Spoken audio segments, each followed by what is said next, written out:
In the late 1970s, the Chinese government embarked on a massive nationwide demographic census. When the data started rolling in from the remote misty mountains of the Guizhou and Guangxi provinces, statisticians were baffled by what appeared to be a glitch. They discovered a cluster of villages where residents were regularly blowing past the 100-year mark, with almost zero recorded instances of the diseases that plague the rest of the world. There was no Alzheimer's, no heart disease, and a near total absence of cancer. Initially, researchers assumed this was a genetic anomaly, a lost tribe of the long-lived. But when a team of medical scientists arrived in these high-altitude communities, they realized the residents were doing something the rest of the country was not. While the elite in Beijing and traders in Shanghai were obsessed with the high-priced caffeinated leaves of green tea, these mountain villagers were drinking a daily infusion of a wild 5-leafed vine called the sweet tea vine. The discovery sent shockwaves through the scientific community. This plant, known botanically as Gynostemma pentaphyllum, was found to contain the same powerhouse active compounds as the world-renowned Panax ginseng. Yet it is sold as Potpourri in the West and remains a ghost in the multi-billion-dollar supplement industry. Welcome to Ancestral Yields. If you are ready to start growing freedom from the ground up, make sure to like this video and subscribe to the channel. The historical record of Gynostemma is as deep as the mountains it calls home, and it was once one of the most prized survival tools in the East. The first written evidence of its use appears in the year 1406, during the Ming Dynasty. It was documented by the scholar Zhu Xiao in a seminal text titled the Zhu Huang Ben Xiao, or the Materia Medica for Famine. This was not a book for court physicians, it was a survival manual for the people. During the Ming Dynasty, China suffered through waves of massive crop failures. Gynostemma was identified not just as a healer, but as a famine food that was prized for its ability to sustain a population when the rice and wheat fields turned to dust. While the Ming emperors spent fortunes on wild ginseng roots, which they monopolized and heavily taxed, Gynostemma became known as the ginseng of the people. It was a decentralized food source that provided the same invigorating effects as the royal ginseng, without the royal price tag. It grew in the cracks of the mountains and in the shaded corners of rural gardens. In the 16th century, the legendary herbalist Li Shizhen codified the plant in the Bencao Gangmu, the most comprehensive book of medicine in Chinese history. He described it as a heat-clearing and detoxifying herb, prized by mountain tribes for its ability to treat the exhaustion of the spirit. In the traditional context, this meant the plant was used to combat chronic inflammation, the heat that leads to chronic disease. It was the original performance enhancer for the laborers and farmers who built the infrastructure of ancient China. Prized because it allowed a human being to perform high-intensity labor while remaining calm and focused. The decline of Gynostemma from a national staple to a forgotten folk herb was a slow-motion casualty of global economics and the logistics of the ancient world. During the Qing Dynasty and the subsequent era of British colonial expansion, the world became obsessed with a single plant, Camellia sinensis, the common tea leaf. Tea was not just a matter of taste, it was a global currency, and it became the primary driver of the Tea Horse Road, a trade network that rivaled the Silk Road in its complexity and wealth. For centuries, the global economy was built on the backs of plants that could be easily dried, packed, and shipped across oceans without losing their potency. The industrial problem with Gynostemma was its structural delicacy. Unlike the robust, leathery leaves of the tea bush, Gynostemma is a thin, creeping vine with a significantly higher water content. In an era before vacuum sealing and climate-controlled shipping, Gynostemma was a logistical nightmare. When dried using 18th century methods, the leaves would turn brown, lose their natural sweetness, and crumble into dust long before they reached a port city. Green and black teas, however, could be fermented, rolled, and packed into dense bricks that survived year-long voyages across the ocean. This physical durability allowed the tea industry to centralize and commodify Camellia sinensis, creating a global monopoly that pushed all other herbal infusions into the shadows of history. The global population was conditioned by the British and Chinese trade empires to crave caffeine, a stimulant that drives industrial labor, rather than adaptogens, which heal the nervous system and repair cellular damage. By the time the modern era arrived, the plant known as the sweet tea vine had been relegated to folk medicine status, something only grandmothers in the mountains remembered. In 1997, the European Union implemented the Novel Food Regulation, a piece of legislation designed to regulate foods not traditionally consumed in the West. The regulation states that any food or herb not sold in significant quantities within Europe before May of 1997 is classified as a novel food. This label acts as a functional ban on the sale of the plant as a food product. To get off this list, a producer must spend millions of dollars on pharmaceutical-grade safety trials, capital that no small organic farmer in Asia or America could ever dream of raising. This created a bizarre legal loophole that persists to this day in several Western markets.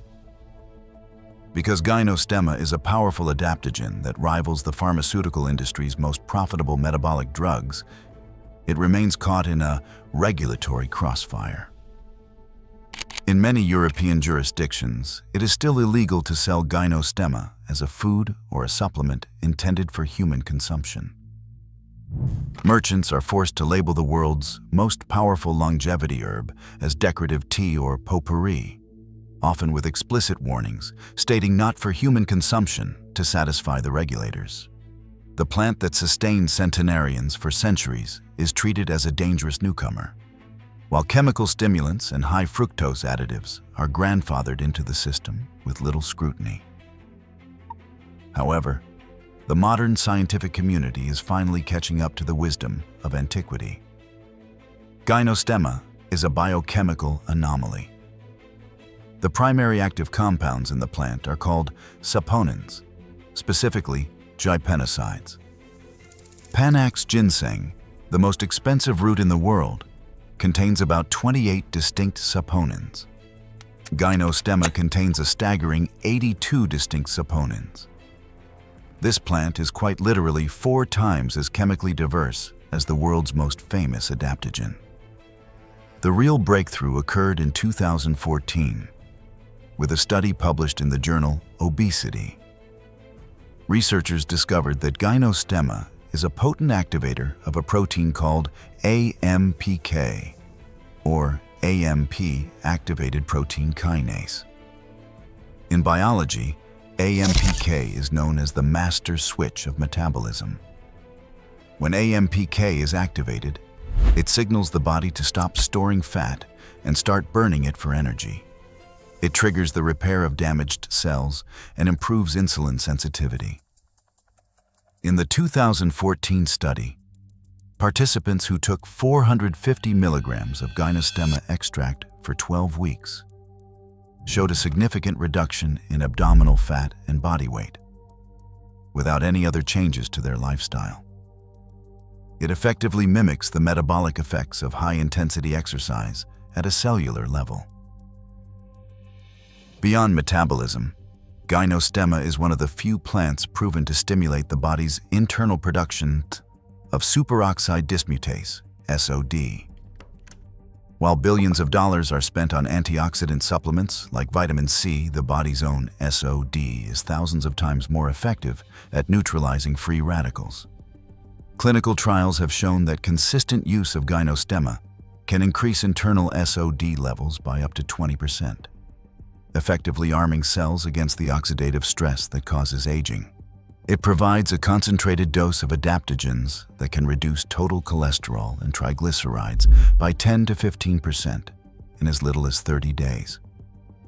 but you do not need expensive, processed extracts to reap the benefits of this plant. Gynostemma is a perennial vine that thrives in United States Department of Agriculture hardiness zones 7 through 10.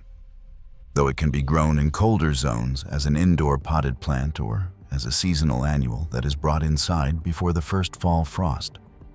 Unlike ginseng, which requires specific forest conditions and half a decade of waiting, Gynostemma is an aggressive grower.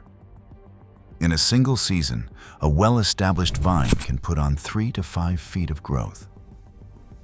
To plant at home, Gynostemma prefers partial shade. It loves moisture and rich, loamy soil. Simply plant your starter in a well-draining pot or a shaded garden bed and provide a trellis or fence for it to climb. The plant is incredibly easy to propagate through cloning. Every node along the vine has the potential to grow roots. If a branch touches moist soil, it will root itself and create a new plant. Starter plants or seeds can be purchased from reputable American outlets like Strictly Medicinal Seeds, Richter's Herbs, or Baker Creek Heirloom Seeds.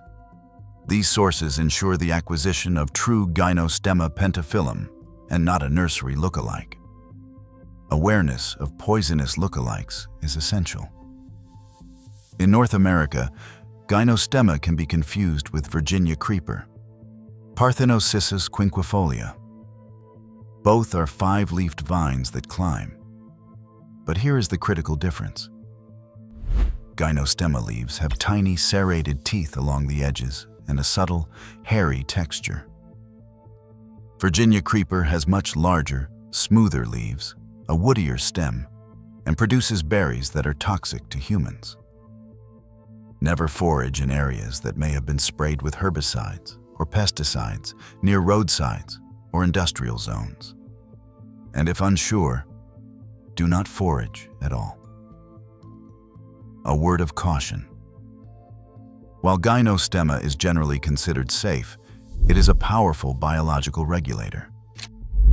Specifically, because it has anticoagulant properties, individuals on blood-thinning medications like warfarin or aspirin, or those scheduled for surgery, should avoid it, as it may increase the risk of bleeding.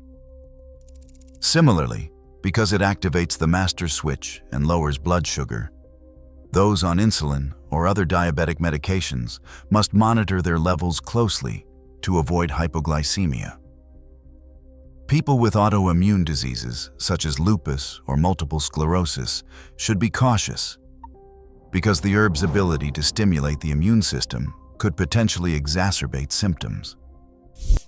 This information is for educational and historical purposes only and is not medical advice. A healthcare professional must be consulted before adding new herbs to any regimen. Traditionally, Gynostemma is consumed as hot tea. Use about 3 to 5 grams, roughly 1 teaspoon of dried leaves or a small handful of fresh leaves, and steep them in 8 ounces, 1 cup of hot, not boiling water for 3 to 5 minutes. The flavor is uniquely sweet with a slightly nutty finish. Fresh leaves can also be tossed directly into a salad or blended into a morning smoothie for a raw enzymatic boost. Most traditional practitioners suggest cycling the herb. A common protocol is consuming it for 3 weeks, followed by a 1-week break to ensure the body does not habituate to the adaptogens. Industrial agriculture and the modern medical complex thrive on dependence. They want a population addicted to caffeine for energy, reliant on processed sugar for dopamine, and dependent on a pharmaceutical supply chain for metabolic health. Planting Gynostemma in a shaded corner of the world is an act of biological decolonization. It is a choice to reclaim the master switch of the metabolism and to fuel the body with a legacy that dates back centuries. If you enjoyed this deep dive into the herb of immortality, like this video and subscribe to the channel. See you in the garden.